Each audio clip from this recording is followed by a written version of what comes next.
riding a wave is like suddenly gaining speed and gliding at the same time, like walking on water, like flying.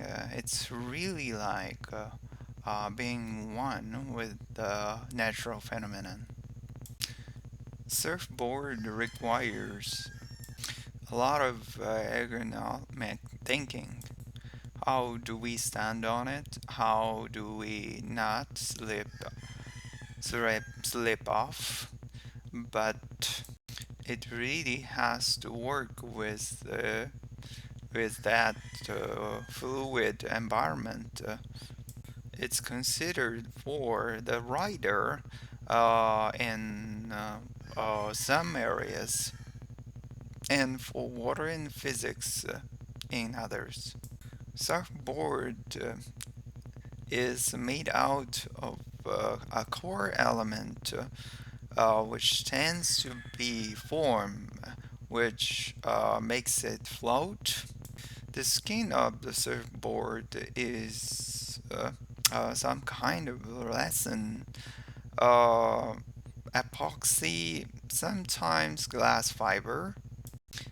There often is also a stringer, uh, a piece, wood piece down the middle, which makes the board stronger.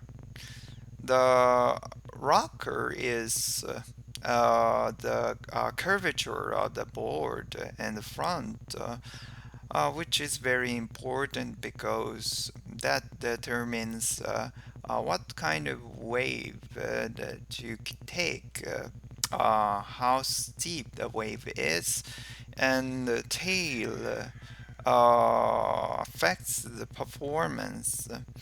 Um, so different tails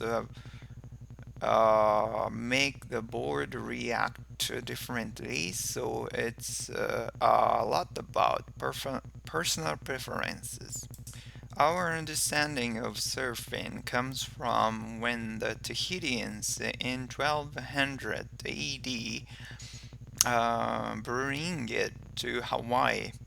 So when James Cook arrived around 1780, he was mesmerized by the people and the water, children, women, men surfing naked. And when uh, Calvinist missionaries arrived, they were scandalized by it. It becomes illegal activities, and it becomes counterculture.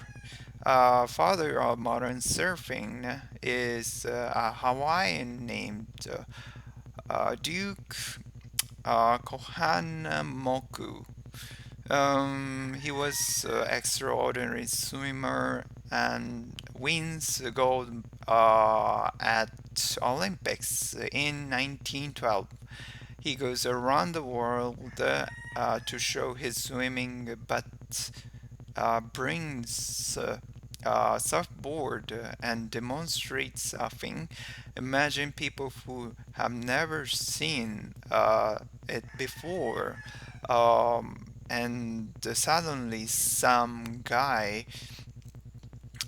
from a faraway place standing on water, riding on water. Um, he comes back to Hawaii and they start to make more surfboards. Pre-Second World War, um, they were still looking at a heavy, big wood board. Post Second World War, new materials and technologies are available.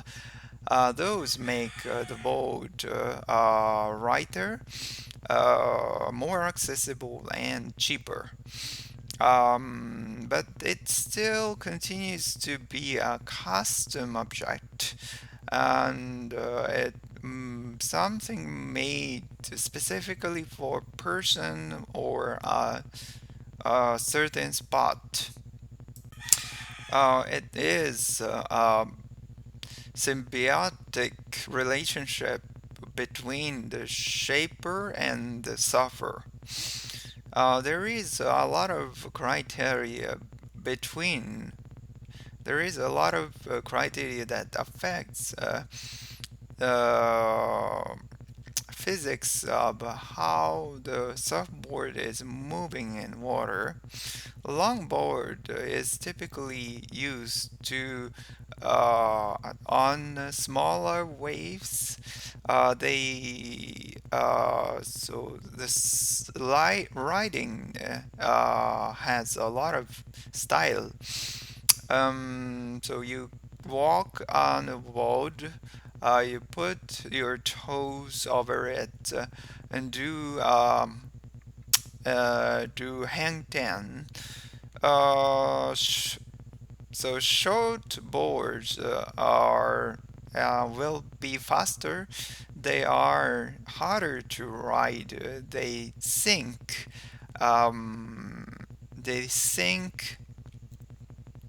under the body.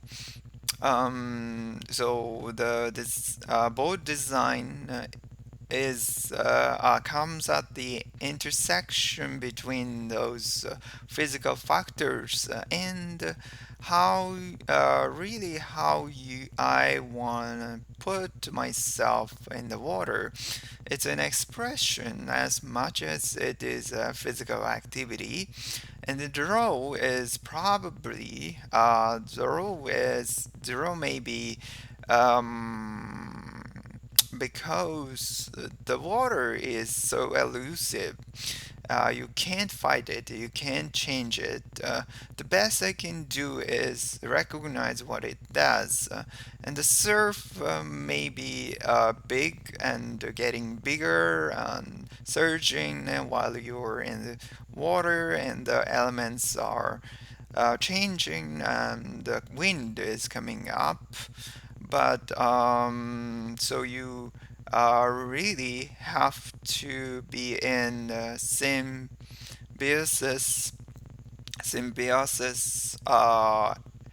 with the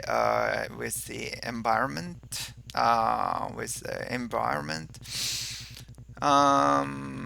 so you really need to look and feel for everything that's going on around you. And yet it's really short, 5, 8, 15 seconds. It's fleeting, but you have to go back to it.